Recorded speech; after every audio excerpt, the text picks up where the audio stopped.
नमस्कार मित्रांनो, यंदा होळीमध्ये द्या या 8 वस्तूंची आहुती. दारिद्र्य, रोगराई, गृहक्लेशामधून मिळेल मुक्ती. नमस्कार मित्रांनो, श्री स्वामी समर्थ. होळीचा सण म्हणजे वाईटावर चांगल्याचा विजय.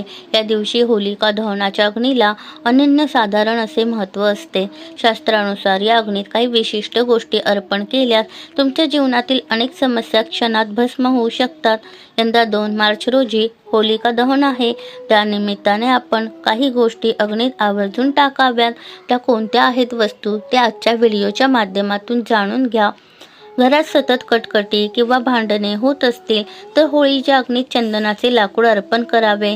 चंदनाच्या सुगंधाने आणि त्याच्या प्रभावाने घरातील वातावरणात शांतता येते आणि घरातील क्लेश दूर होण्यास मदत होते.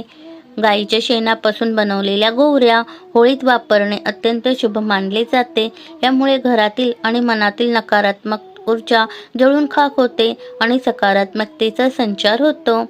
जर तुमच्या घरात वारंवार कुणीही आजारी पडत असेल किंवा आरोग्याच्या समस्या येत असतील तर कापूर, लवंग आणि विड्याचे पान एकत्रितपणे होळीत अर्पण करावे. यामुळे अनारोग्य दूर होऊन कुटुंबाला उत्तम स्वास्थ्य लाभते. नवीन धान्याची पूजा करण्याची आपली परंपरा आहे. होळीच्या अग्नीत गव्हाच्या ओव्या भाजल्याने किंवा त्या अर्पण केल्याने घरात कधीही अन्नाची कमतरता भासत नाही आणि अन्नपूर्णा मातेची कृपा कायम राहते.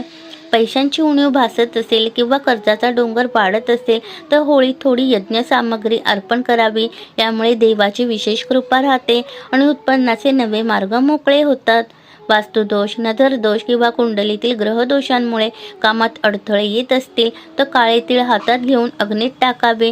यामुळे अनेक प्रकारचे दोष आणि बाधा दूर होतात.